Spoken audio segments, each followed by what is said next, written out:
también. Hoy nos acompañan dos nuevas secretarias del Gobierno de México. Tenemos mucho gusto de que esté con nosotros la nueva consejera jurídica del Gobierno de México, Luisa María Alcalde, y Leti Ramírez, que es la secretaria del Bienestar. Siéntense, por favor. Bueno, como todos los lunes, el día de hoy presentamos quiénes quieren los precios con el Procurador del Consumidor, Iván Escalante. Bueno, está también con nosotros el ministro Saldívar y José Alfonso Suárez del Real. Presentamos primero quiénes quieren los precios con Iván Escalante. Después, Leti Ramírez nos va a presentar el calendario de depósitos de los programas de bienestar que lleva la Secretaría con el mismo nombre. Y después, Luisa María nos va a hacer una presentación que es muy importante porque consideramos que debe haber total claridad para quienes ven la mañanera y para todo el pueblo de México del tema de la extradición. ¿Qué fue lo que pidió una oficina del Departamento de Justicia del Gobierno de los Estados Unidos y qué procede en estos casos? ¿Qué es lo que pide? ¿Qué quiere decir un juicio de extradición? En fin, todo lo que tiene que ver con una extradición. Entonces, Luisa María, consejera jurídica, nos va a explicar este tema. Después pasamos a las preguntas y finalmente, Humanismo Mexicano, la batalla del 5 de mayo. Bueno, vamos, Iván.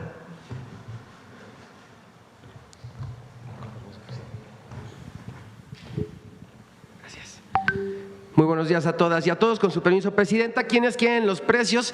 Iniciamos el 28 de abril. La Presidenta de México acordó con el sector gasolinero reducir el precio del diésel. La meta es que durante esta semana el costo por litro vaya disminuyendo hasta llegar a 27 pesos por litro. Se va a monitorear el cumplimiento en las estaciones de servicio.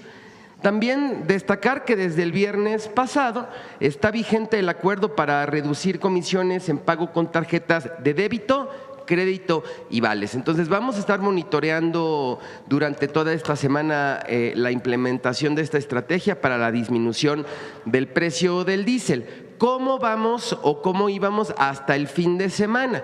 El precio promedio nacional es de 28 pesos con 13 centavos y tenemos un 76.47% de cumplimiento de todas las estaciones de servicio vendiendo a menos de 28 pesos con 28 centavos, que era lo que originalmente teníamos en el primer acuerdo, un 6.53% de 28.29 a 28.50 y 17% que se siguen volando la barda con los precios en más de 28 pesos con 51 centavos. Y en la que sigue vamos a ver la evolución del cumplimiento.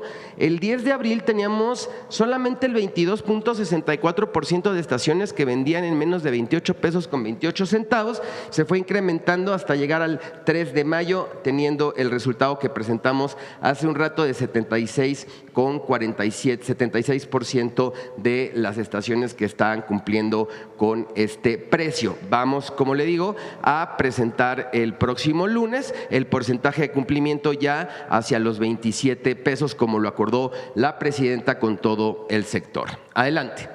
En nuestro monitoreo característico semanal, esto es gasolina regular, tenemos un precio promedio de 23 pesos con 67 centavos en todo el país, destacando esta estación de Valero en Morelia, Michoacán, vende el litro de gasolina 23 pesos con 42 centavos y aquí en cada una de las regiones y destacar que en ningún caso se exceden del margen de ganancia de los 2 pesos como está establecido en el acuerdo que se firmó recientemente, que se refrendó recientemente, pero que se firmó desde febrero del año pasado. A todas estas estaciones les vamos a poner una palomita. Y continuamos también con las que se vuelan la barda con los precios. Identificamos esta gasolinera Arco en Guadalajara, Jalisco, venden 25 pesos con 35 centavos y aquí el margen de ganancia, todas ellas superior a los 2 pesos. Incluso tenemos esta de Oxogas en Corregidora Querétaro, 2 pesos con 76 centavos de margen de ganancia. Les vamos a poner un tache. En la región Golfo, todas las estaciones monitoreadas cumplen con lo acordado. Adelante. Bien, este es nuestro monitoreo de la canasta básica. Recordar, esto es una canasta básica de 24 productos que no debe de exceder los 910 pesos, también por un acuerdo que se tiene entre la presidenta, el Estado mexicano y los establecimientos que comercializan este tipo de productos, ¿no? Los supermercados. Tenemos Chedraui Flores Magón, la más barata, está en Cuernavaca, 789 pesos, le vamos a poner una palomita. Y la más cara, Walmart Boca del Río, en Veracruz, 953,50, le vamos a poner un tache. Nuestro comparativo entre ciudades, Alcaldía Benito Juárez en la Ciudad de México, la más barata, Soriana Super Eugenia, 833 pesos con 10 centavos, le vamos a poner una palomita. Y la más cara, Soriana Hiper Miscuac, 886,50, le vamos a poner también una palomita por estar por debajo de los 910 pesos. San Luis Potosí, Chedraui El Dorado, la más barata, 802,40, palomita. Y la más cara, H-E-B, 934 pesos con 40 centavos, le vamos a poner un tache. Chihuahua, la más barata, Soriana Hiper Fuentes Mares, 822 pesos con 20 centavos, le vamos a poner palomita. Y la más cara, Smart Fuentes Mares, también 880 con 38 centavos, también palomita porque está debajo de los 910 pesos. Adelante. Bien, aquí tenemos en coordinación con la Secretaría de Agricultura, hicimos un monitoreo del precio del jitomate Saladet del 30 de abril al 3 de mayo en centrales de abasto y mercados de distribución, de alta distribución, y tenemos aquí, presentamos los precios mínimos y los precios máximos, es decir, aquí por ejemplo en la central de abasto de Pachuca pueden encontrar el jitomate Saladet desde 15 pesos hasta 40 pesos, depende del establecimiento. En la central de abasto de la Ciudad de México desde 23 pesos también hasta 55 pesos, para que vean el rango de precios que hay en cada una de las centrales de abasto y mercados de alta distribución. Está el monitoreo completo disponible para todas y para todos en nuestra página de internet, en nuestro Quién es Quién en los precios, para que revisen la mejor alternativa al momento de adquirir este producto y los demás que integran nuestra canasta básica. Adelante. Muy bien, se acerca el 10 de mayo, el Día de las Madres. Realizamos un monitoreo de 31 precios de libros de autoras mexicanas. Están las recomendaciones, precios mínimos y máximos y en qué librerías los podemos encontrar. Esta es una simple recomendación para obsequiar un libro de autoras mexicanas a nuestras mamás este próximo 10 de mayo y pueden encontrar todo el monitoreo, insistir en nuestra sección Quién es Quién en los precios. Adelante. Ya salió la revista del consumidor de mayo, tenemos estudios de calidad sobre salchichas y rastrillos desechables, aplicaciones de localización, se analizaron las 6 herramientas más populares, es un artículo muy interesante. Un día solo para mamá, comparamos pases de día en establecimientos en 8 estados del país. Tu dinero, tus reglas, hablar en familia sobre ingresos y gastos, fomenta el uso responsable del dinero y finalmente una guía de cómo elaborar tu presupuesto familiar. Ya está disponible en las librerías del Fondo de Cultura Económica y de manera electrónica en este QR y también en la página de internet. Adelante. Finalizamos con nuestros consejos Profeco de la semana. 1. Antes de cargar diésel, consulta nuestro mapa virtual. Más del 76% de las estaciones de servicio ya lo venden a menos de 28 pesos con 28 centavos por litro y esta semana irá disminuyendo hasta llegar a los 27 pesos. 2. Utiliza la herramienta Quién es Quién en los precios y compara opciones antes de adquirir tu canasta PASIC. Podrías ahorrar hasta 164 pesos con 50 centavos. Y 3. Iniciamos el mes con una nueva edición de la revista del consumidor. Descárgala y consulta los estudios de calidad que realizó nuestro laboratorio a salchichas y rastrillos. Nuestras redes sociales, la página de internet y el teléfono del consumidor. Sería cuanto, Presidenta. Que tenga todos muy buen día. Gracias, Iván. Adelante, Leti. Buenos días, Presidenta. Buenos días a todas y a todos. Le agradezco la oportunidad de trabajar ahora en la Secretaría de Bienestar para seguir fortaleciendo la Cuarta Transformación. Y si me permite, le informo al pueblo de México las próximas fechas de entrega de los depósitos de los programas de bienestar. Por instrucción de la Presidenta, hoy, 4 de mayo, se inicia el depósito de los apoyos de bienestar bajo el siguiente calendario. Gracias.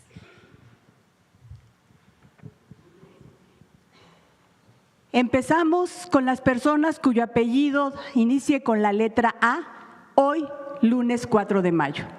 Mañana la letra B, martes 5, y así durante todas las semanas. Durante todas las semanas del mes de mayo vamos a seguir haciendo estos depósitos para concluir el miércoles 27 de mayo con las letras W, Y, X, Y y Z. W, X, Y y Z el miércoles 27 de mayo. Recuerden que a partir del día del depósito pueden disponer de sus recursos.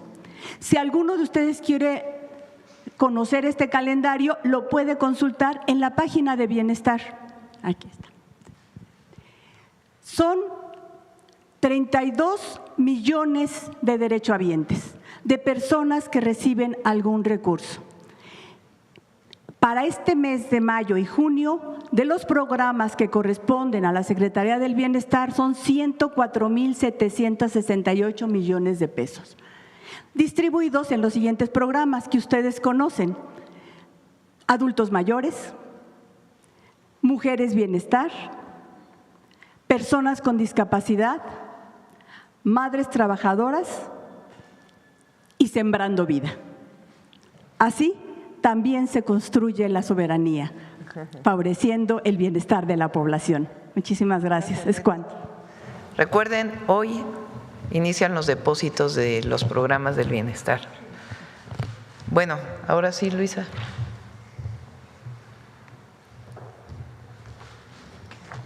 Con su permiso, señora presidenta, antes que nada agradecerle mucho la oportunidad de sumarme hoy a su gabinete y a este proyecto extraordinario del segundo piso de la transformación. Quisiéramos informar respecto a ¿cómo está el proceso de extradición en el caso Sinaloa? Porque se ha venido hablando mucho sobre el tema y vale la pena puntualizar en qué momento del proceso estamos para que no haya información falsa que se difunda. Lo primero que hay que destacar es que hay que hacer una distinción entre lo que es una solicitud formal de extradición y lo que es una solicitud de detención provisional con fines de extradición. No es lo mismo, está regulado en artículos distintos y lo vamos a ver ahora. Si me permiten.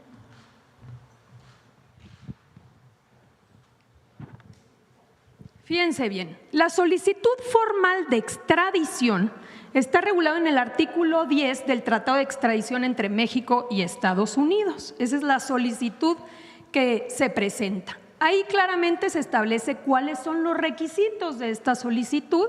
Se tiene que enviar por la vía diplomática y debe contener el delito por el cual se acusa y anexar estos documentos.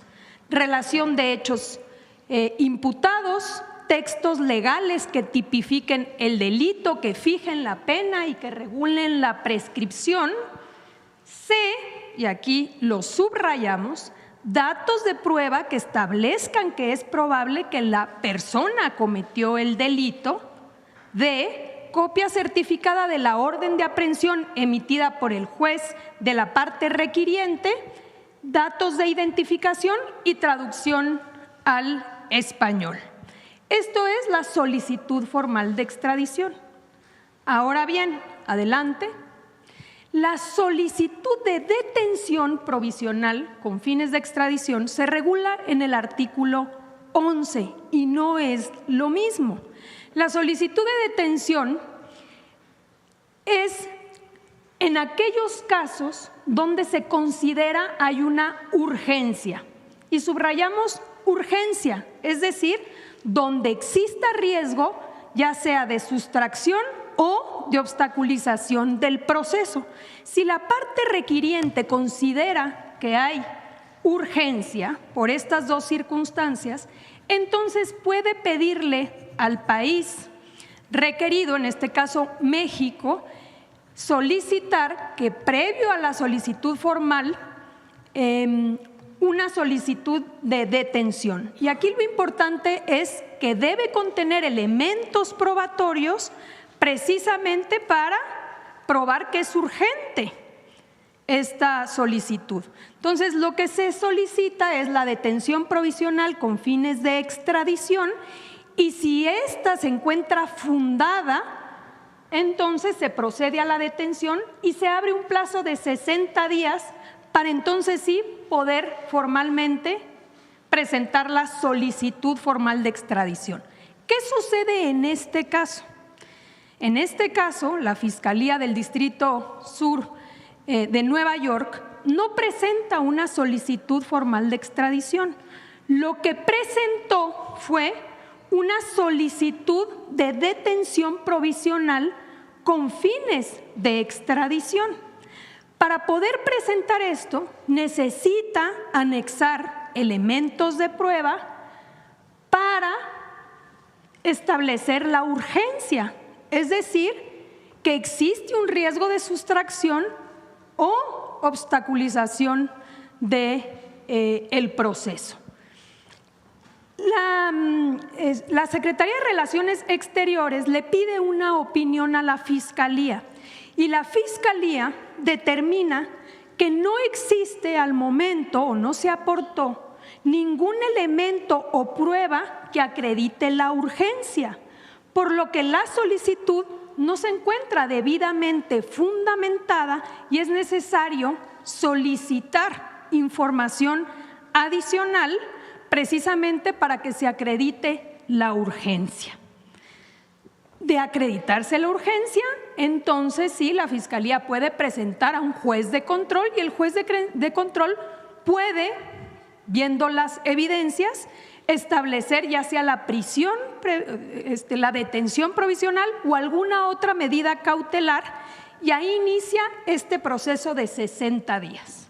Entonces, el momento procesal exacto en el que estamos es en que la Fiscalía emite la opinión a la Secretaría de Relaciones Exteriores, y la Secretaría de Relaciones Exteriores, dado que no existe hasta este momento elementos para determinar la urgencia, necesita pedirle al país requiriente que aporte esos elementos para poderlo presentar entonces sí ante un juez. ¿Quién lo va a determinar? El juez de control. No lo va a determinar la Fiscalía, no lo va a determinar la Secretaría de Relaciones Exteriores, lo determinaría el juez si se mandaran estos elementos probatorios. Adelante. Esto, en realidad, aunque bien establecido en el Tratado de Extradición, también es aplicable en la ley mexicana de forma similar. ¿Qué sucede en nuestro sistema penal mexicano?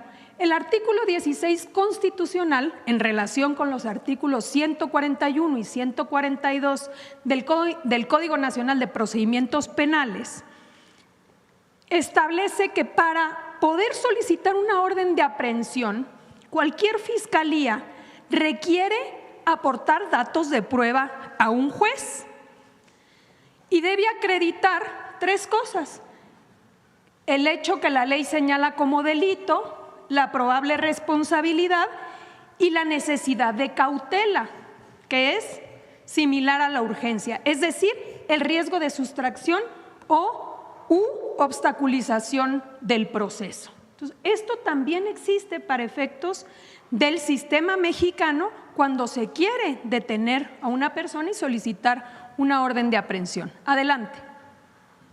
Ahora bien, respecto a la confidencialidad, esto también es muy relevante. Los procesos de extradición deben ser entregados por la parte requiriente a la Secretaría de Relaciones Exteriores de manera confidencial. ¿Por qué? Porque se requiere preservar el debido proceso y la presunción de inocencia, de tal manera que se evite la exposición mediática prematura que pueda sesgar a las autoridades y contaminar pruebas. Esto está establecido en la Convención Americana sobre Derechos Humanos, artículo 8. En este caso, dicha confidencialidad se violentó, provocando un linchamiento mediático y que los medios de comunicación hayan emitido ya un juicio sobre las 10 personas mencionadas. Adelante. Consideraciones finales. Número 1. La Fiscalía General de la República no ha prejuzgado respecto si se cometió o no se cometió un delito. Número 2. La Fiscalía General de la República no ha prejuzgado respecto si es procedente o no una solicitud de detención provisional.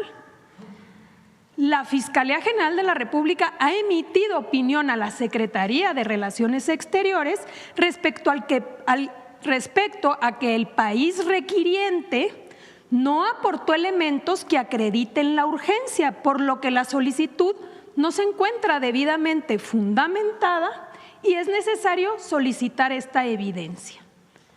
Finalmente, la Fiscalía General de la República ha enviado opinión a la Secretaría de Relaciones Exteriores respecto a que es necesario solicitar al país requiriente confidencialidad para poder preservar el debido proceso. Es cuanto, Presidenta. Gracias, Luisa. Ahora sí ya se entendió, ¿verdad?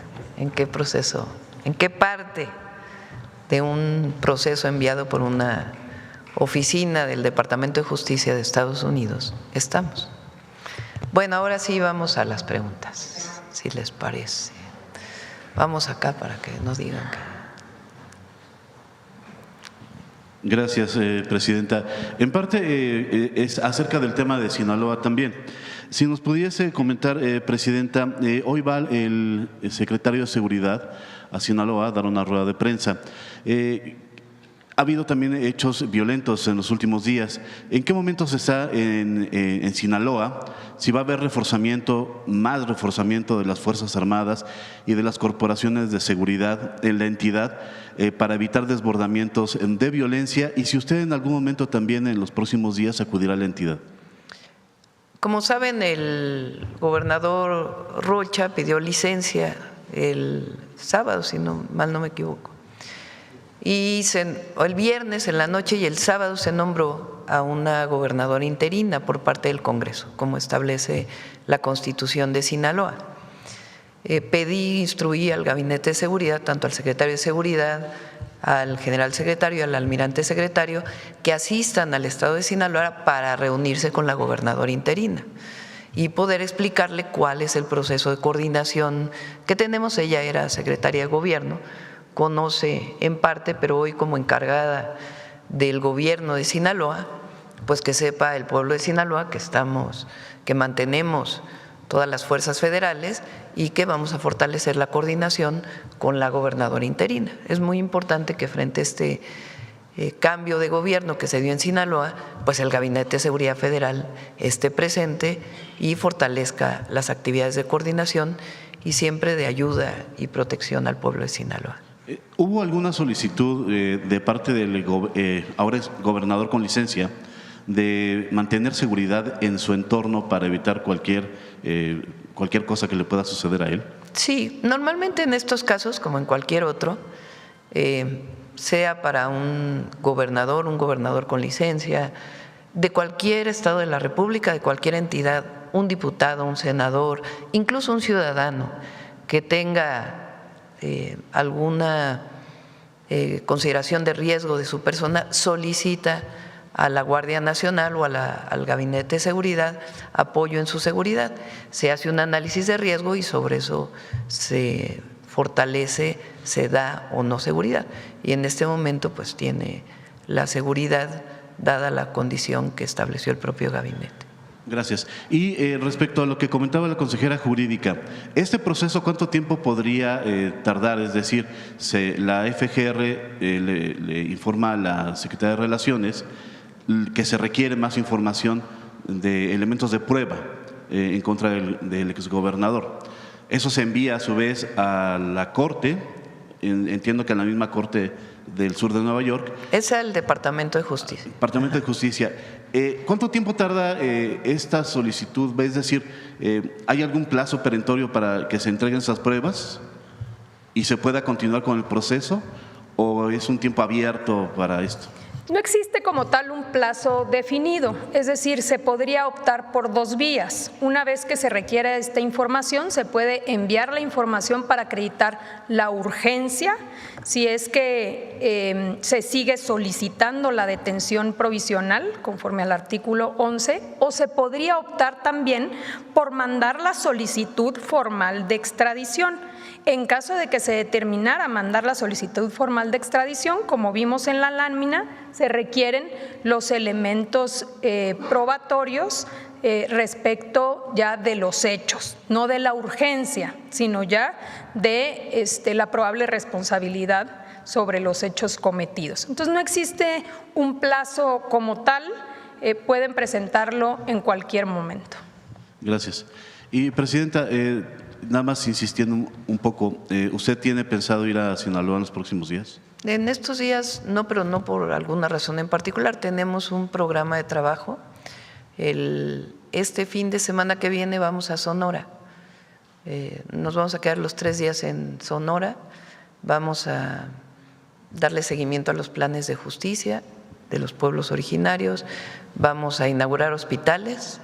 Vamos a informar sobre las obras carreteras que tenemos en Sonora y también sobre obras de agua en Sonora. Entonces vamos para allá. Gracias. En otro tema, un segundo tema. Ayer tomó protesta Ariadna Montiel como presidenta del partido Morena. Luisa María estuvo hasta hace unas horas frente al partido. En su discurso, en su primer discurso como presidenta del partido, hizo mucho hincapié en que no se va a aceptar en el futuro cualquier conducta de corrupción de parte de los integrantes, e hizo hincapié en aquellos que van a buscar alguna candidatura, que incluso si ganaran la encuesta, estuvieran al frente de las encuestas en cada uno de los estados donde va a haber elección, y se comprueba que incurrieron en actos de corrupción, no tendrían la candidatura. El discurso de Ariadna rondó en torno a la corrupción, Presidenta, con estos ejemplos que se dan. Entiendo que hay filtros que se establecieron para las candidaturas durante el periodo de Luisa María al frente del partido, pero pareciera que sí se reconoce implícitamente que hay corrupción dentro de Morena, Presidenta. ¿Usted tendría alguna opinión acerca de ello? A partir de esta solicitud de una oficina, porque hay que ponerlo así, del Departamento de Justicia de Estados Unidos, de la detención provisional con fines de extradición de 10 ciudadanos mexicanos, entre ellos el gobernador con licencia hoy, Rubén Rocha, el alcalde de Culiacán, que también solicitó licencia, el senador por el estado de Sinaloa y otras 7 personas. Se viene una campaña en los medios, en las redes, promovida principalmente por algunos medios que siempre van a hablar mal de nosotros y de la derecha mexicana, de los adversarios políticos. Hay que poner todo como fue la semana pasada. Vamos a hacer un recuento. O semana y media. Hay un accidente de personas en Chihuahua y se conoce a partir de este accidente que hay 2 ciudadanos de Estados Unidos que participaron en un operativo de la Fiscalía del Estado de Chihuahua.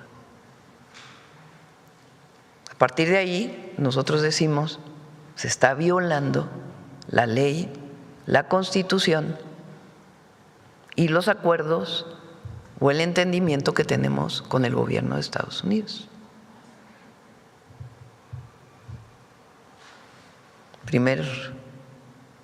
Primera situación. Después viene una solicitud de una oficina del Departamento de Justicia de Estados Unidos a 10 ciudadanos mexicanos. Y los comentócratas y los medios, no todos, algunos, y la derecha internacional, el gobierno de México tiene nexos con el narcotráfico, como lo habíamos dicho desde hace tiempo. ¿Qué hacemos nosotros? Como marca la ley, en el caso de Chihuahua, decimos a la Fiscalía que se revise si hay una violación a la Constitución o a las leyes. En el caso de Sinaloa, lo mismo, le digo a la Secretaría de Relaciones Exteriores, pide opinión de la Fiscalía General de la República para ver si hay pruebas de la urgencia de una detención provisional. Misma actuación del Gobierno de México. Pero se viene esta campaña. Yo lo he dicho siempre, nosotros no protegemos a nadie. Nuestro movimiento llegó al poder con una consigna muy clara: acabar con el régimen de corrupción y privilegios. Y hasta ahora, si no hubiéramos acabado con la corrupción del pasado, no tendríamos los programas de bienestar.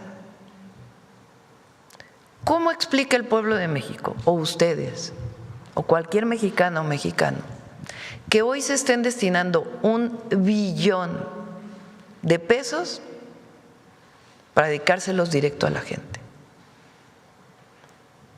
¿Cómo se explica que haya aumentado la recaudación? A ver, pon la gráfica de recaudación.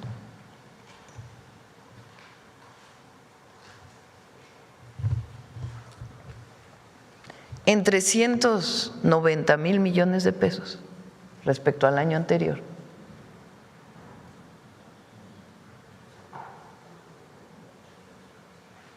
Vean, en el año 2018 la recaudación era de 3 billones.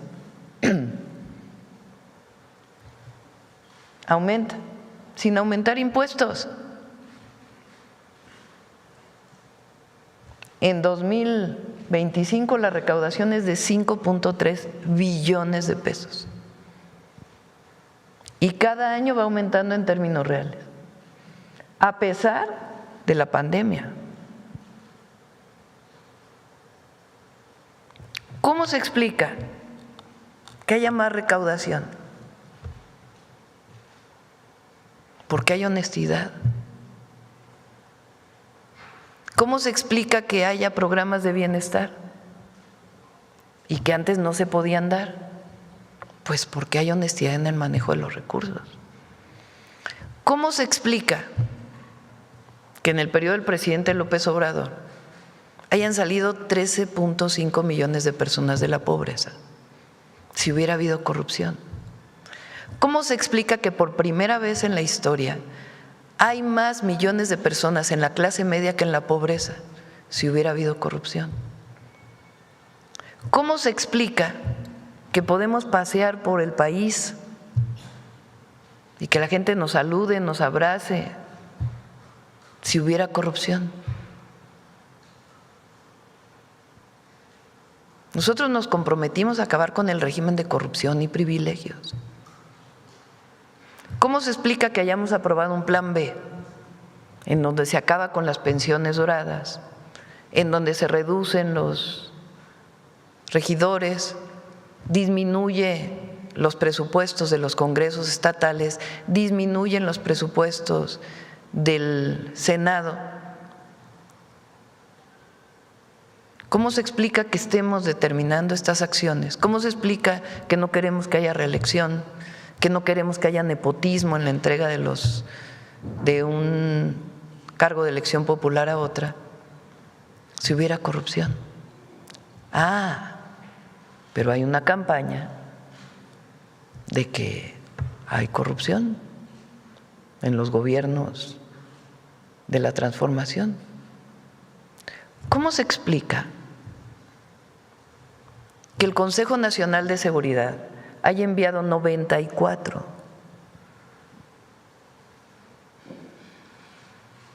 jefes de detenidos en México, solicitados por el gobierno de Estados Unidos, de todos los grupos criminales, a Estados Unidos? ¿Cómo se explica que haya disminuido en 44% los homicidios? ¿Cómo se explica que se detuvo a un presidente municipal en Jalisco de Tequila, que venía de Morena, si no estuviéramos acabando con la corrupción? ¿Cómo se explica que se haya detenido al alcalde de Teuchitlán de Movimiento Ciudadano porque estaba vinculado con lo que ocurrió en Teuchitlán? Por cierto, no sé si saben que uno de los hermanos de este presidente municipal fue detenido recientemente por el vínculo con el huachicol. ¿Cómo se explica ¿cómo le llaman? La operación Enjambre, deteniendo a presidentes municipales vinculados con algún grupo criminal? ¿Cómo se explica eso? Todo eso que hemos hecho del 2019 a la fecha en los gobiernos de la transformación, si hubiera corrupción. Que hay una persona, independientemente del partido político, que se demuestra que está vinculado con la corrupción o que se demuestra que está vinculado con algún grupo de la delincuencia organizada, se procede por la Fiscalía. Ahora, la política es, decía el presidente López Obrador, o dice, ¿no?, el presidente López Obrador, eficacia y principios. Hoy es tiempo de los principios, es tiempo de la honestidad, es tiempo de la defensa de la soberanía, es tiempo de estar con el pueblo de México, es tiempo de no robar, no mentir y no traicionar al pueblo. Siempre es tiempo de eso, pero hoy más que nunca. La única alternativa que tiene el pueblo de México es la transformación.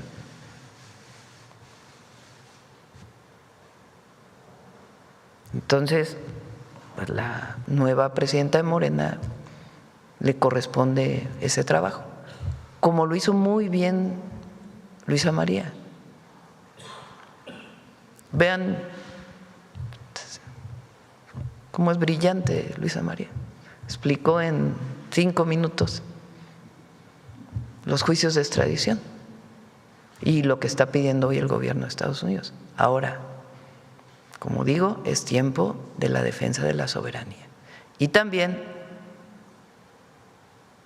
de garantizarle al pueblo de México la honestidad, los principios y la construcción de la paz. Pon otra vez la gráfica de homicidios.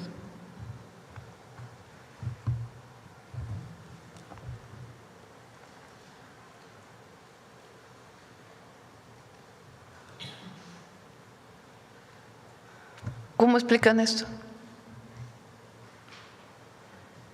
Si no hubiera llegado la transformación, vean nada más.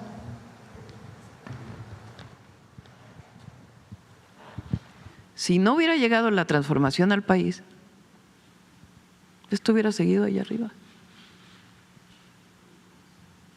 Esta gráfica lo que muestra es que aquí hubo una ruptura del modelo anterior con el nuevo.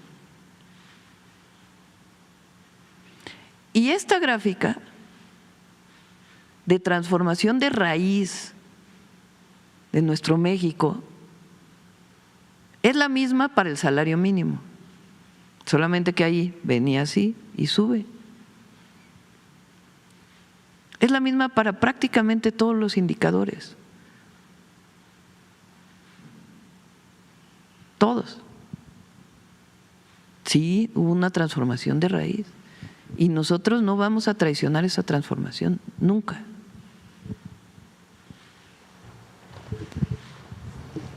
Ya, tercer y último tema de mi parte, Presidenta. Hicimos un trabajo que se publica hoy en Excelsior con nuestros corresponsales en Veracruz, en Puebla y en Hidalgo. Todavía queda mucha gente rezagada de recibir ayuda por las lluvias de octubre del año pasado, que siguen viviendo pues en campamentos o en lugares provisionales y siguen esperando también pues la ayuda del gobierno, Presidenta. A ver, ¿qué pasó? se dio, a ver si por ahí lo tienes, de la gráfica de los apoyos que se dieron con las lluvias.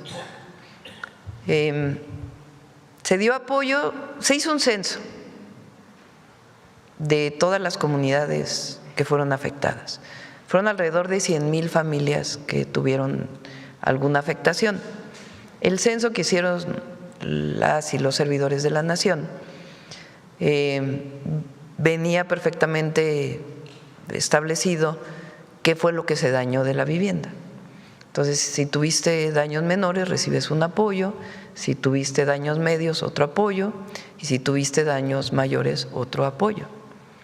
Recientemente terminamos de dar los apoyos de enseres domésticos a través de la defensa. Entonces, 100,000 familias recibieron apoyos a partir del daño en su vivienda. Además, pues nos toca reconstruir todo lo que se dañó junto con los gobiernos de los estados. En mayo inicia la reconstrucción de todas las carreteras. Son alrededor de 8,000 millones de pesos que se van a invertir en la reconstrucción de las carreteras. ¿Qué falta? La reconstrucción de las viviendas que fueron totalmente dañadas. A ver si tienes el cuadro y decimos cuánto es. Con esas personas está la Secretaría de Desarrollo Urbano y Agrario, la SEDATU, trabajando para ver si es factible rehacer la vivienda en el lugar donde viven, a partir de un análisis de riesgo. Si tienen riesgo de volverse a inundar o sea que viven en zona de riesgo, pues no se puede construir ahí la vivienda. Entonces les da dos opciones, o se reubica o se les da un apoyo para que ellos decidan dónde construyen su vivienda. En ese proceso se está con particularmente Veracruz, Hidalgo y Puebla, que fueron los 3 estados más dañados. Entonces, en este momento estamos en la parte de reconstrucción de carreteras y reconstrucción de viviendas. Las personas que se dañó completamente su vivienda recibieron 90,000 pesos para poder mantener renta o alguna acción que ellos requieran y se les van a regresar sus viviendas en su lugar o en otro lugar donde se están construyendo. Por ejemplo, en Veracruz, en Poza Rica ya se encontró el terreno, ya se están construyendo las viviendas y la gente ya sabe, tiene que aceptar pues que requiere tiene que aceptar la reubicación y si no, pues se le da un apoyo para que ellos puedan construir su vivienda en un lugar seguro. Gracias, Presidente. Sí. Bueno, vamos de este lado. A ver. Muchas gracias, Presidenta. Yaret Arciniega, de Revista Fortuna. Presidenta, retomando este tema de la defensa de la soberanía, preguntarle, en el caso de Chihuahua, si el secretario de Seguridad le informó, si ahora que se reunió con la gobernadora Maru Campos, pues en algún momento de la conversación se abordó pues estos acuerdos que tomó la administración de la gobernadora con el cónsul de Estados Unidos, Rafael Foley. Se dio a conocer que pues han tenido varias reuniones en este año y también se dio a conocer que pues uno de los temas que ella abordó con él en las reuniones fue el reforzar pues la seguridad en la frontera. La reunión que tuvieron hace ya pues más de una semana, el secretario de Seguridad le informó lo que dice la ley y lo que dice la Constitución. La gobernadora de Chihuahua no le dio información adicional a lo que se conoce públicamente. ¿A quién le corresponde la investigación de si hubo alguna violación? A la Fiscalía General de la República. Y lo que hemos dicho es que la Fiscalía está investigando. Muchas gracias, presidenta. En un segundo tema, si me permite preguntarle a Luisa María cuál será el enfoque de la Consejería Jurídica y cuáles han sido los grandes temas o los grandes encargos que le ha hecho la presidenta. Los encargos que te he hecho para la Consejería. Bueno, obviamente tuvimos una reunión de transición con quien era la consejera jurídica, con Estela Damián, para ver todos los temas pendientes que hay que retomar, y uno en especial que la presidenta nos ha instruido a analizar tiene que ver con el proceso de elección del Poder Judicial.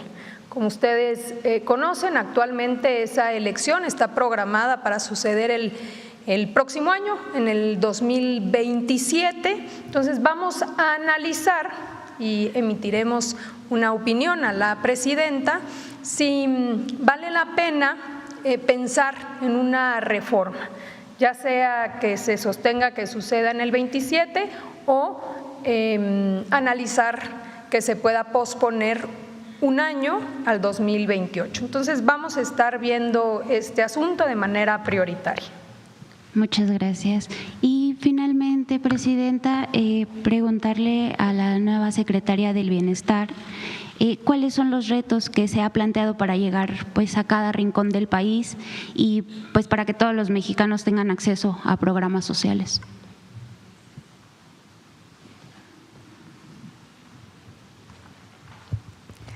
Nosotros somos parte de un movimiento y tenemos varias líneas que nos rigen, y es la honestidad, el ver siempre por la gente, ver por todos, gobernar para todos y para todas, pero poner principal atención a los más vulnerables. Y en esa lógica tenemos que seguir funcionando. La Secretaría de Bienestar es una secretaría que tiene un gran compromiso con la población. Es una secretaría que está siempre cercana a la gente y la está escuchando y la está atendiendo. Entonces, el gran reto es continuar haciendo lo que venimos haciendo, ver por todos, trabajar por todos, pero primero los pobres. Muchas gracias. Gracias, presidenta. Vamos, Estela Fernández. Gracias, presidenta. Buenos días. Nancy Flores, de la revista Contralínea. Buenos días a todas y a todos. Presidenta, pues hay antecedentes que se deben de tomar en cuenta en esto que ya mencionaban de la defensa de la soberanía.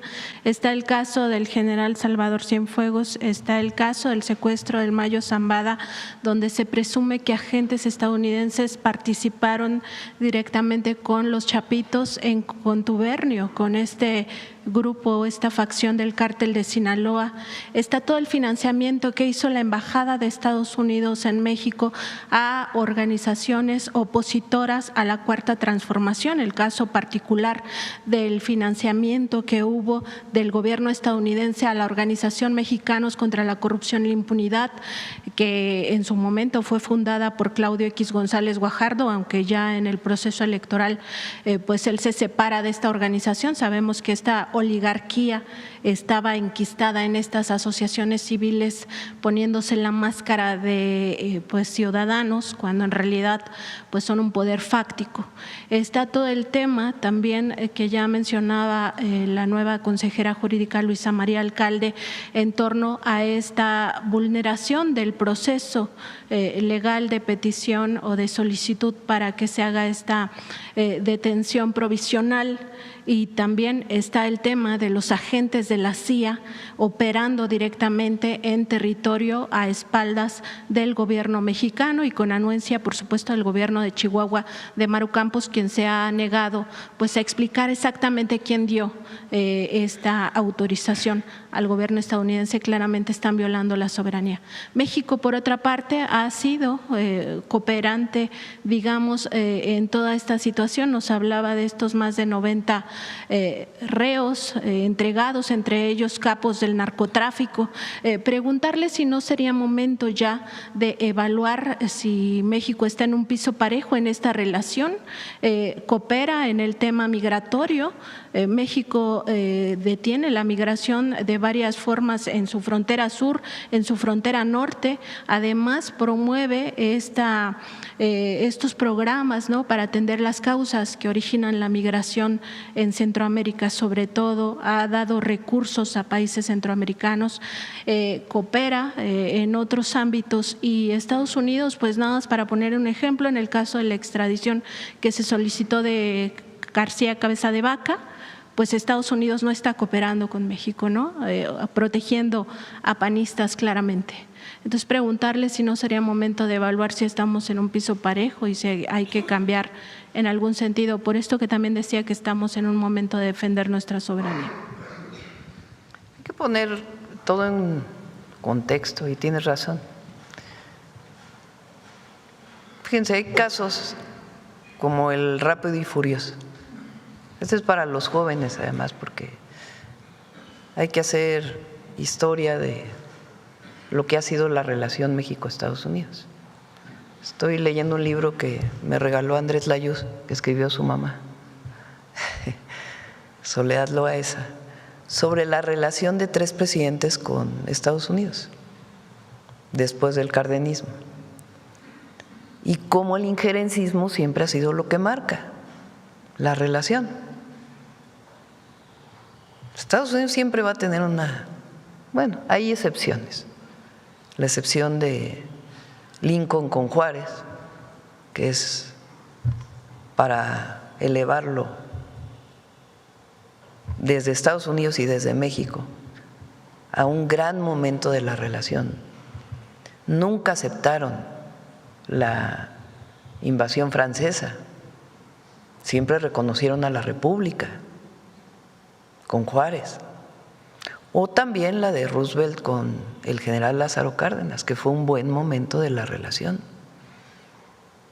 Hay esos momentos que hay que poner en alto, y es lo que nosotros siempre hemos dicho: cooperación para el desarrollo, coordinación sin subordinación y no al injerencismo. Y explicarle a todas las autoridades del gobierno de Estados Unidos que no somos protectorado de Estados Unidos, que no somos colonia de Estados Unidos, que somos un país libre y soberano y nos entendemos como iguales. ¿Cuáles han sido los momentos más recientes vergonzosos para México? Dicho por quien hoy está en muchos programas de radio y televisión, la Bastida, ¿no?, porque fue gobernador de Sinaloa y ahora él se pone así como el juez de todos a explicarle al pueblo de México qué difícil circunstancia vive Sinaloa. Hay que recordarle el Pemex Gate, o hay que recordarle también que él dice en su propio libro que Zedillo se entregó a los Estados Unidos. Y el argumento que pone es que el gobierno no le dio dinero para su campaña. A ver, ponlo otra vez. Es que es buenísimo, buenísimo. Y esto es para los jóvenes, para el pueblo de México. 94, vamos a ubicarnos. 1994. Momento muy difícil para México. Habían asesinado a Colosio, quien era candidato del PRI a la presidencia, a Ruiz Massieu. Salinas había dicho que México había entrado al mundo moderno que ya éramos parte de la Organización para la Cooperación y el Desarrollo Económico, que habíamos dado el paso para ser país desarrollado. Insurrección de indígenas chiapanecos en diciembre o 1 de enero del 94. Entrega Salinas a Zedillo el gobierno. Periodo neoliberal, en su inicio ofreciéndole al pueblo de México todo. ¡Sas! Crisis económica. Brutal. En esa transición, Salinas dijo, fue el error de diciembre, fue culpa de Zedillo. Zedillo, no, fue culpa de Salinas porque no devaluó el peso cuando debería haberlo devaluado. El caso es que la transición entre el mismo grupo, ahora ya no se quieren mucho, pero el mismo grupo, viene una crisis tremenda. Pues no que habíamos entrado al mundo desarrollado, no que México ya no iba a tener crisis, no que ya estábamos en el momento mejor, toda la privatización de las empresas, un periodo de ingobernabilidad tremendo, eso no lo dice el documental de Televisa, por cierto. Todos los gobernadores que renunciaron, que tuvieron que renunciar en el periodo de Salinas, los más de 500 asesinatos a activistas políticos. Bueno, pero viene la crisis, una crisis tremenda. El gobierno de Zedillo decide rescatar a los de mero arriba, con un proceso de corrupción tremendo. Empresas que no estaban en quiebra se les dio dinero, pero además rescataron a los bancos, a los de mero arriba. Y los de abajo, bien, gracias. Yo creo que todos aquí tenemos algún familiar que en 1994 perdió su vivienda, perdió el comercio, tuvo deudas tremendas en el campo. Todos tenemos algún conocido, amigo. Yo tengo un tío que tenía una pequeña maderería y perdió todo. Todo porque tenía una deuda con el banco, los intereses se fueron al cielo y él nunca recibió apoyo. Pero los de arriba, la deuda privada de ellos la convirtieron en deuda pública, el FOBAPROA, que todavía no lo acabamos de pagar. Bueno, Zedillo, en ese momento de la crisis va a Estados Unidos y les dice, por favor, estamos en quiebra, danos dinero, préstanos dinero, por favor. Ese es Zedillo. Y en tiempo después,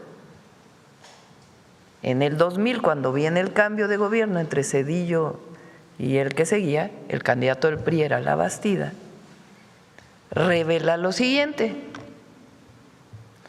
Y me pregunto, ¿fue casual que Zedillo me entregara el partido quebrado financieramente? ¿Qué tenía que ver Zedillo con el partido quebrado si Zedillo era presidente? Para empezar, ¿no? O sea, ya revelando que el dinero que recibían, que el PRI no podía ganar si no recibía dinero del gobierno. Primera revelación de hoy Labastida, que anda en todos los medios de comunicación hablando de su buen gobierno en Sinaloa.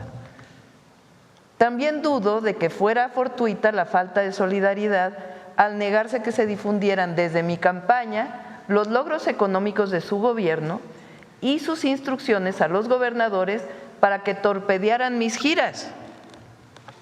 Pues sí, porque si no tenía apoyo del gobierno, pues ¿cómo iba a ganar? El PRI no estaba acostumbrado a tocar casa por casa. ¿Qué lo motivó? Se pregunta Labastida. La razón principal podría ser esta. Cuando el gobierno de Estados Unidos le hizo a México el préstamo de $40,000 millones para afrontar la crisis desatada por el error de diciembre, negociación que el presidente Zedillo gestionó personalmente, se le demandó el compromiso de propiciar la transición democrática y que para ello el PRI dejara de gobernar y él entregara la presidencia a la oposición. O sea, la Bastida dice que como el gobierno no lo apoyó, no pudo ganar, pero que además el gobierno no lo apoyó porque Zedillo negoció 40,000 millones de dólares frente al voto popular.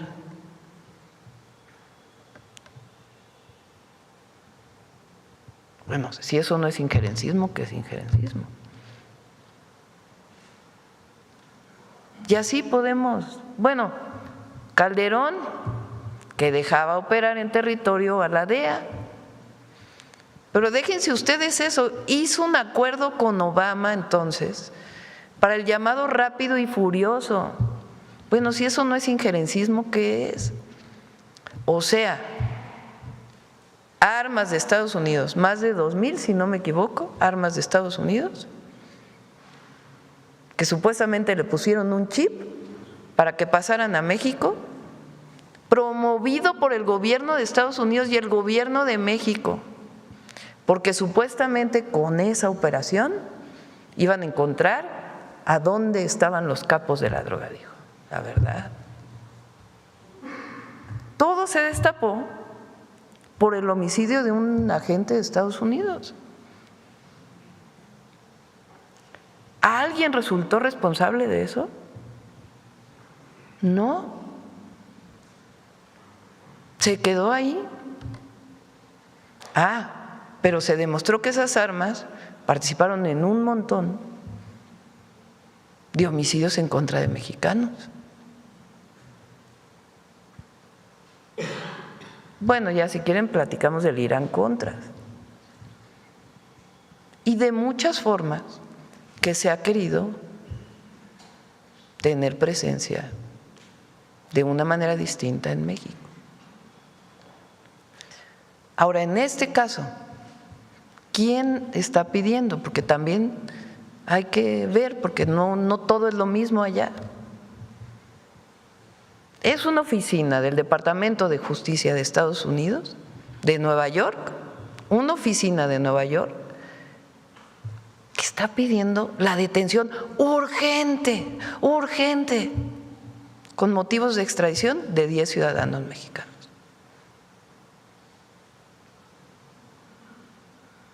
Entonces, ¿qué dice la Secretaría de Relaciones Exteriores? Oye, ¿por qué es tan urgente? ¿Qué pruebas tienes? A ver, Fiscalía, ayúdame a ver si esto que me mandaron tiene pruebas suficientes. Y la Fiscalía dice, pues pide más pruebas porque no veo pruebas de la urgencia. Y la Secretaría de Relaciones Exteriores eso es lo que va a contestar, pruebas. En este caso, de por qué es tan urgente. Entonces, ¿qué nos corresponde a nosotros? Porque eso es, porque frente a toda todos los jueces que ya hay en México, ¿no? Porque Riva Palacio es juez, Loret de Mola es juez, ¿quién más? Ciro es juez. No, bueno, ya TV Azteca, ¿no? Esos ya son todo, ¿no? Ministerio Público, juez, y no sé si ellos fueron los que invitaron a la de la comunidad de Madrid que va a venir a hacerle un homenaje a Hernán Cortés. Bueno, paréntesis cultural. Ya todos ellos ya son jueces. Ya Aguilar Camín, no, pero aparte, la presidenta está en un terrible dilema. O entrega a Rocha o va a haber invasión. Bueno, cálmense, tranquilos. Sí, por favor. La presidenta está en un terrible dilema. O cubre a los gobernadores de Morena o entrega a Rocha. Nosotros no cubrimos a nadie. Pero, por favor, pruebas. O las pruebas son los documentales de Loret de Mola. Digo, porque así estamos. ¿Qué nos corresponde? En primer lugar, los principios. Decía el presidente López Obrador también, lo cuento en el libro, me lo dijo a mí, cuando tengas duda, los principios. Por eso digo, es tiempo de principios. Entonces, un principio que no es negociable bajo ninguna circunstancia es la soberanía. Es más, si Estados Unidos acusara a un gobernador de otro partido político que no tuviera que ver con Morena,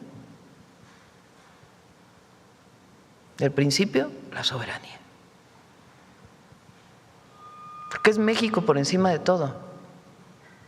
Nunca en la historia, nunca habían pedido con urgencia una orden de aprehensión contra un gobernador en funciones. Nunca. Entonces, ¿qué me corresponde? La soberanía. La soberanía. La defensa de la soberanía. Y en segundo, la justicia. Pues yo decía, verdad, justicia y soberanía. La verdad, ¿quién tiene la verdad? En este caso, pues quien hace las investigaciones. ¿Quién hace las investigaciones? Entonces, no, paso por paso. Entonces, que envíen las pruebas que tienen y si es el caso, la Fiscalía actuará, la Fiscalía mexicana. Pero esta cosa, además, violando la confidencialidad, ¿qué objetivo tenía sacarlo a 8 columnas? Si ellos saben que debe haber confidencialidad. Entonces, es la defensa del pueblo, la defensa de nuestra dignidad y la defensa de la patria. Y la justicia, todo en el mismo término. Fíjense, me dio una risa, fuimos a Palenque, ¿no? ¿Por qué fuimos a Palenque? Ya lo teníamos programado, porque las giras las programamos. Porque es una obra muy importante, la unión del interoceánico con el Maya, y se dio hace unas semanas. Y la verdad es una obra muy importante. Ya fue la presidenta a pedir línea. Para empezar, no tendría nada de malo que me reuniera con el presidente López Obrador. No tendría nada de malo. No, pero no me reuní. No, pero ya fue a pedir línea. Ya desde Palenque están orientando la política nacional.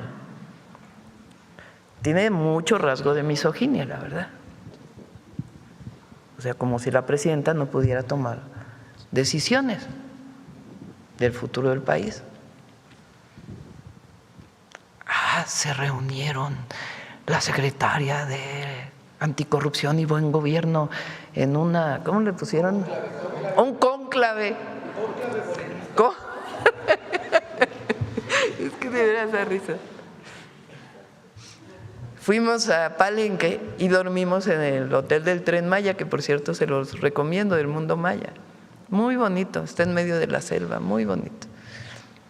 Y Raquel me acompañó porque me dijo el jueves, presidenta, me urge acuerdo con usted porque traigo varios temas pendientes. Le dije, ¿sabes qué? Traigo una semana bien complicada, vente con nosotros y ves lo que estamos haciendo ahí. Entonces en la noche pues teníamos hambre y nos fuimos a cenar ahí mismo en el hotel.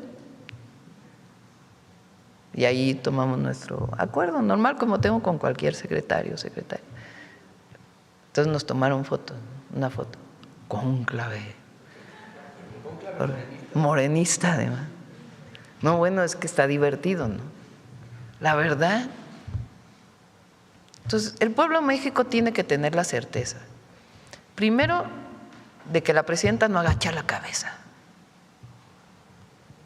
de que su presidenta va a defender la soberanía por encima de todo y que también vamos a actuar con justicia como lo hemos hecho hasta ahora.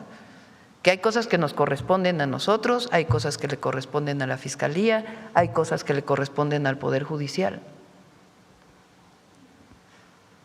Pero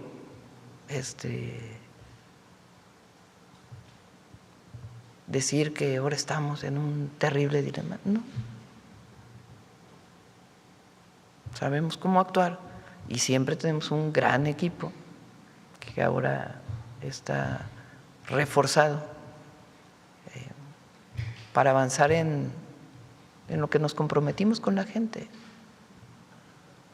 Sí, importante también subrayar esto de que Estados Unidos siempre ha querido mandar en México, pero pues los mexicanos y mexicanas siempre defienden su soberanía. Presidenta, en otro tema, el 11 de abril pues ya entró en vigor esta reforma al artículo 127 constitucional en contra de lo que se llamó en el Congreso las pensiones doradas. Preguntarle al respecto porque en el Diario Oficial de la Federación el decreto establece pues prácticamente con sus excepciones que está para todo el gobierno, los fideicomisos, las empresas públicas, pero también que los legisladores votaron porque esto se aplique en gobiernos estatales y en gobiernos municipales. Preguntarle cómo se va a ir aplicando esta reforma, ya estamos en mayo, si va a haber alguna circular o algún tipo de comunicación con las dependencias. También sabemos que ya hay resistencias al interior de algunas para aplicar pues este recorte, ¿no? Que había pensiones hasta de $1 millón y a costa del Es erario. inmediato. Una vez que salió publicado en el Diario Oficial de la Federación, las pensiones, o sea, aquella persona que recibía una pensión mayor de la mitad del salario de la presidenta, se tiene que ajustar a ese monto, la mitad del salario de la presidenta. O sea, estamos hablando sobre 70,000 pesos más o menos. Repito, yo cuando me jubile, porque lo platiqué entonces, le estoy pidiendo a un compañero que me haga el cálculo, pero voy a recibir pues alrededor de 30,000 pesos, como maximísimo, mi jubilación del ISSSTE, porque yo fui profesora universitaria desde muy joven. Entonces la antigüedad se cuenta desde que fui ayudante de profesor de la Facultad de Ciencias y se va sumando con mis años de académica, mis años de… Entonces si en el 2030 decido ya jubilarme, pues será sobre 30,000 pesos. Ellos tienen pues más del doble de con lo que nos vamos a jubilar. El presidente López Obrador se jubiló creo que con cerca de 28,000 pesos. Sobre eso recibe él todos los meses. Entonces, quien recibió $1 millón de pesos, pues ahora va a recibir 70. Comparado con pensiones, las pensiones medias de la gran mayoría de los mexicanos, pues es una pensión muy buena, la verdad. Incluso comparado con el salario promedio del Instituto Mexicano del Seguro Social. El salario promedio del Instituto Mexicano del Seguro Social está sobre 18,000 pesos, 17,000, casi 18,000 pesos al mes. Presidenta, también en otro tema, pues sabemos que el órgano interno de control en el Instituto Politécnico Nacional pues está haciendo auditorías profundas sobre todas estas contrataciones que se hicieron de 2021 a 2026 y en este caso algunos de los hallazgos pues ya revelarían que podría haber casos de peculado, también conflicto de intereses e incluso uso de factureras.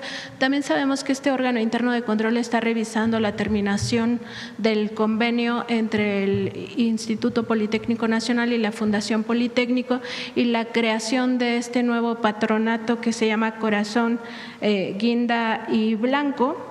Esto porque en este cambio o en esta sustitución pues habría elementos presuntamente irregulares y también porque habría una disputa por alrededor de 5,000 millones de pesos. Preguntarle si le han informado al respecto y sobre todo cómo se va a actuar en este caso si se comprueban estas malversaciones o presuntas malversaciones de fondos públicos. Estuve platicando el sábado que estuvimos justo en Palenque, en en el Instituto Politécnico Nacional, ahí se hizo un campus muy bonito, con el director del Poli y con Mario Delgado. Entonces le dije, ¿qué está pasando con la fundación? Que me han preguntado varias veces en la mañanera. Y las notas que me han enviado pues como que no aclaran muy bien.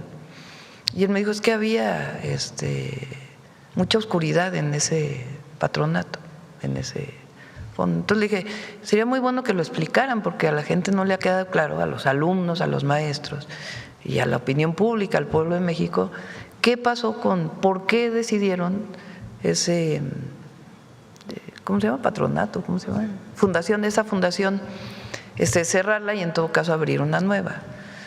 Y quedaron que esta misma semana van a explicar perfectamente por qué se hizo esto. Y también las denuncias que ha habido en torno a cómo se manejaba la fundación.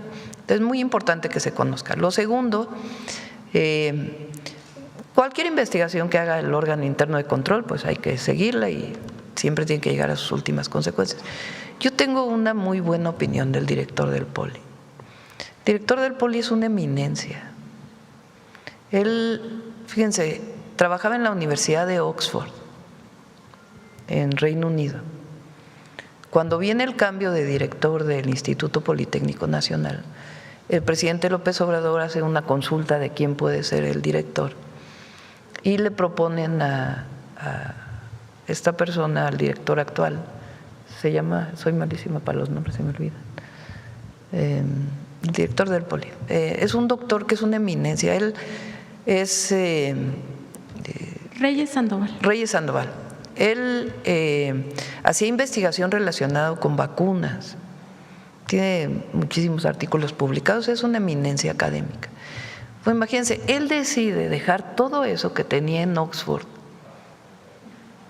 para venirse a dirigir el Poli. O sea, allá tenía pues una vida, tenía una cátedra en la Universidad de Oxford, era académico de la Universidad de Oxford. Él es egresado del Poli y dice, pues yo quiero dedicarle a la institución que me formó. Entonces viene y dirige el Poli y ha aumentado la matrícula de manera muy importante. Aprovechó para decirme que requieren más recursos del Politécnico, porque es importante, porque ha crecido mucho la matrícula y requieren pues más profesores y varias cosas. Que quedamos de revisarlo con Mario para poderlo hacer.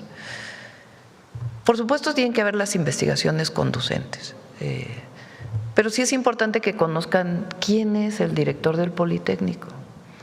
Él deja eso para venirse a dirigir el Poli por amor a su institución y vamos a ayudar a que cualquier tema que tenga de falta de recursos y demás pues se pueda solventar y que siga la investigación si es que alguien en el Politécnico cometió una irregularidad y que sea sancionado pues con todo el peso de la ley, como siempre.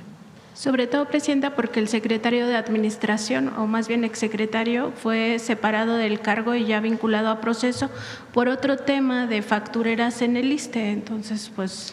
Sí, si hay pruebas y todo, que se actúe. Yo hablo pues de la característica del director del Poli. Ahora, es importante también, viene el cambio del director del Poli en diciembre. Tradicionalmente, cuando vienen cambios de director del Poli, pues también hay muchos movimientos ahí, ¿no? Pero es lo mismo, es actuar con justicia, donde hay pruebas, actuar y apoyar a los estudiantes y académicos del Poli. Gracias, Presidenta. Gracias. A ver. Gracias, Presidenta. Arturo Pavón, de Efecto Colateral y Chihuas News. Bueno, con la inauguración del puente Nichupté, ha quedado muy claro, entre otros ejemplos que ha habido en la Cuarta Transformación, que únicamente se requería voluntad política, porque dinero siempre lo hubo, pero efectivamente, como lo mencionan, siempre se quedaba con los de arriba y nunca bajaba.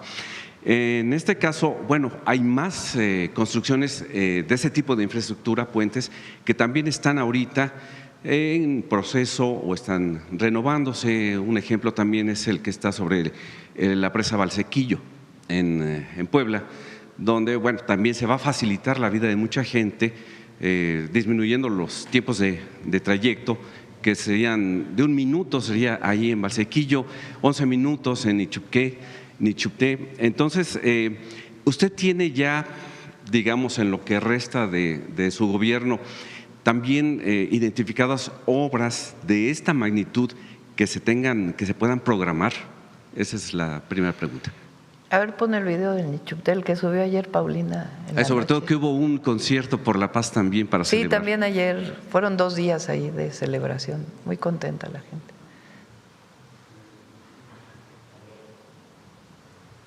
Miren nada más.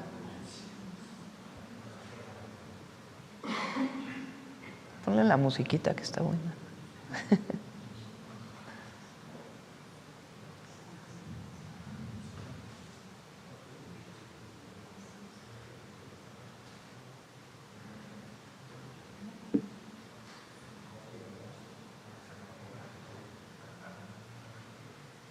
Una obra muy compleja.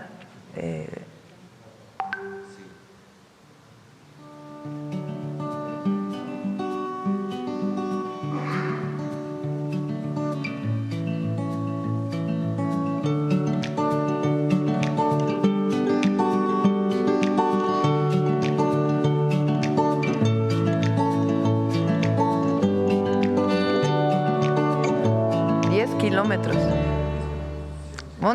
11 kilómetros. Sí. Y estamos haciendo todavía un distribuidor vial a la llegada para que ayude todavía más. Estamos haciendo varios puentes. Bueno, estamos haciendo puentes como este, que es nuevo, indispensable. Estamos haciendo ese puente, estamos haciendo 2 en Colima, en la carretera del Pacífico, en Guerrero, Oaxaca y Guerrero, la Salina Cruz, Zihuatanejo, se están haciendo varios puentes para mejorar la movilidad. En Veracruz ya vamos a terminar el puerto de Veracruz, por lo menos una de las vías, nos va a faltar la otra. Coatzacoalcos también vamos a hacer un puente muy bonito. Pero estamos reconstruyendo muchísimos puentes. Solamente en Guerrero son alrededor de 70 puentes, solo en Guerrero, que con los distintos huracanes que ha tenido Guerrero, algunos se quedaron pues nada más con su arreglo provisional. Entonces, ahí en Colima se están haciendo puentes. Ahora vamos a ver, lo dijo el otro día Esteban, no recuerdo el número de puentes que vamos a hacer en Puebla, en Veracruz y en Hidalgo, de todos los puentes dañados. Entonces, no solo es la recuperación del puente que había antes, sino nuevos puentes para evitar que con la crecida del río se vayan a afectar nuevamente, además de las carreteras que estamos haciendo. Muy bien, gracias. Mi segunda pregunta, en el caso de que nos expuso la asesora jurídica Luisa María Alcalde, se ve que México, tiene las condiciones. Al solicitar la licencia, los funcionarios están diciendo aquí estamos, nada más es cuestión de que me presentes el debido proceso, el deber ser. En esta circunstancia, ¿cuánto tiempo se esperaría o tendríamos que esperar a que, bueno, si ya ellos no dicen nada, bueno, regresamos a la normalidad? ¿Quieres comentarlo nuevamente? Bueno, respecto específicamente al proceso de extradición, entonces hay, digamos, como mencionábamos hace un rato, el proceso de extradición está regulado claramente en el artículo 10. Esta otra figura, digamos, que es la que se presenta, es previo al proceso de extradición, ¿de acuerdo? O sea, es decir, ante la necesidad de urgencia, te solicito, país que firma este tratado, que lo detengas y me abras un plazo para yo presentarte formalmente la solicitud. Ese plazo se establece en 60 días. Pero como mencionábamos aquí, ese artículo regula casos de urgencia. por lo cual es necesario presentar elementos probatorios respecto a esa urgencia. ¿Cómo se entiende la urgencia? Para poder determinar una medida cautelar, pues cuando hay un riesgo, por ejemplo, de fuga o que pueda haber alguna obstaculización del proceso. Entonces tú tienes que, digamos, mandar elementos precisamente que esta circunstancia puede darse. Si esta circunstancia no se da, es decir, no hay un riesgo de fuga o no hay un riesgo de que se obstaculice el proceso, entonces lo que debe proceder es formalmente pedirte la solicitud de extradición. Y está claramente regulado qué tipo de documentos debe recibir el país requerido, en este caso México, por parte de la Oficina del Departamento de Justicia. Entre otras cosas, pues elementos probatorios respecto a la probable responsabilidad en los delitos que se señalan. Entonces, no es que exista un plazo. El plazo de 60 días iniciaría solamente en caso de que se considerara fundado y se detuviera a la persona. Pero como actualmente no hay elementos para acreditar la urgencia, pues entonces no se ha presentado al juez todavía esa información porque no se cuenta con ella y no se ha detenido, ¿no? Entonces, realmente actualmente no existe un plazo. ¿Qué puede suceder? Bueno, como aquí señalaba la presidenta, la Secretaría, o qué va a suceder, la Secretaría de Relaciones Exteriores informa a la Oficina del Departamento de Justicia la necesidad de que puedan aportar esta evidencia en caso de que se siga requiriendo la detención provisional para efectos de extradición. O quizá también se podría mandar ya como tal formalmente la solicitud de extradición. Y en todo caso es la Secretaría de Relaciones Exteriores la que debe analizar esos elementos y mandarlos a la Fiscalía. Muchas gracias. Ya en este caso, bueno, se ve que los funcionarios que han solicitado su licencia ponen el ejemplo, no el caso de la gobernadora de Chihuahua, que debería de hacer lo mismo. Ese es el punto de vista personal. Y ya por último, el 30 de abril terminó el tianguis turístico. Desde nuestro punto de vista fue un éxito. Hay números muy interesantes, pero quería preguntarle si usted ya tiene datos duros que le haya ya informado. Vamos a invitar a Josefina, a ver si en la semana que nos envíe los datos del tianguis turístico en Acapulco, número 50. Sí, muchas gracias. Gracias. Vámonos, ¿no? Vámonos. 904. Ya hablamos mucho. Vamos, humanismo mexicano.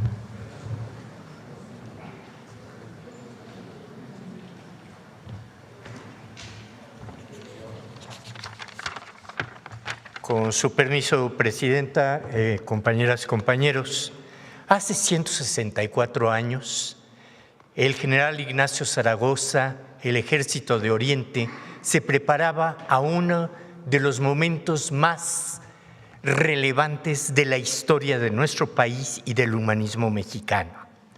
Ese día, 5 de mayo, México defendió su soberanía con lo mejor que tenía, su propio ejército, sus soldados. Quiero recordarles que el 12 de abril de ese mismo año, Juárez ofreció uno de sus manifiestos más extraordinarios de su vida política, una explicación al pueblo de México sobre qué es lo que estaba haciendo ante estos países que habían llegado a exigir el pago de una deuda. Con toda claridad, Juárez le dijo al pueblo los acuerdos a los que estaba llegando, las propuestas que responsablemente estaba haciendo, y decía que si alguien pretendía agredir a un pueblo tan libre, tan soberano, tan independiente como los más poderosos de la tierra, es decir, el pueblo mexicano, la amenaza lanzada por los franceses ante la responsable propuesta mexicana era una aberración. El presidente Juárez, ese 12 de abril, nos pidió a los mexicanos que tuviéramos fe en la justicia, fe en nuestros propios esfuerzos, que unidos salváramos la independencia de México, haciendo triunfar no solo a nuestra patria, sino a los principios de respeto y de inviolabilidad de la soberanía de las naciones. Vean qué profundidad. Y nutrido en esa fe, el general Zaragoza, en la madrugada del 5 de mayo, arengó a sus soldados diciendo: nuestros enemigos, dicen, son los primeros soldados del mundo, pero nosotros somos los primeros hijos de México. Soldados, leo en vuestra frente la victoria. 5 de mayo a las 5 de la tarde, un telegrama llega aquí a Palacio Nacional, a la Secretaría de Guerra. Allí, el general Zaragoza anuncia: las armas del Supremo Gobierno se han cubierto de gloria. México ganó. 2 horas más tarde, en un tono más íntimo, más del amigo Ignacio Zaragoza al amigo Benito Juárez, le escribe este telegrama: estoy muy contento con el comportamiento de mis generales y soldados. Todos se han portado bien. Los franceses se han llevado una lección muy severa, pero en obsequio a la verdad diré que se han batido como bravos, muriendo gran parte de ellos en los fosos de las trincheras de Guadalupe. Sea para bien, señor presidente. Deseo que nuestra querida patria, hoy tan desgraciada, sea feliz y respetada por todas las naciones. Este telegrama muestra la grandeza de alma de el general Ignacio Zaragoza, a quien dedicamos esta cápsula de humanismo mexicano en defensa de la patria. Uno de los episodios más brillantes de la historia de México es sin duda la batalla del 5 de mayo de 1862 en Puebla, donde las tropas mexicanas vencieron al ejército francés, considerado entonces el mejor armado y entrenado del mundo. Esa batalla por la soberanía nacional y la libertad ha trascendido como un ejemplo de valentía y patriotismo.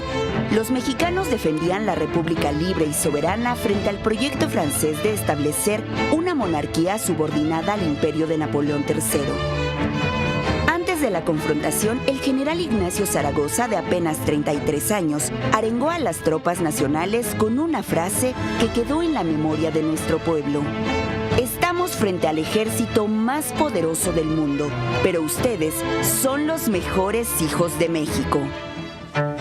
Con escasos recursos bélicos, el Ejército de Oriente, batallones indígenas nahuas y totonacos de Zacapuaxtla, Tetela de Ocampo y de otras comunidades de la Sierra Norte de Puebla, triunfaron en la batalla.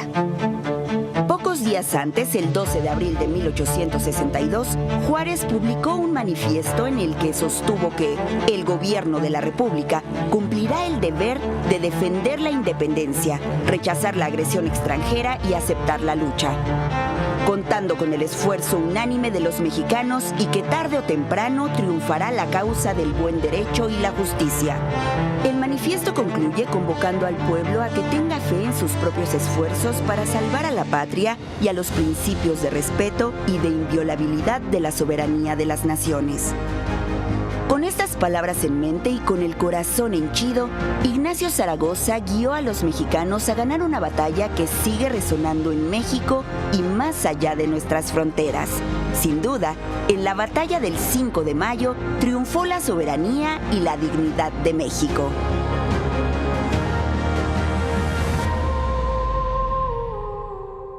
Gracias. Gracias.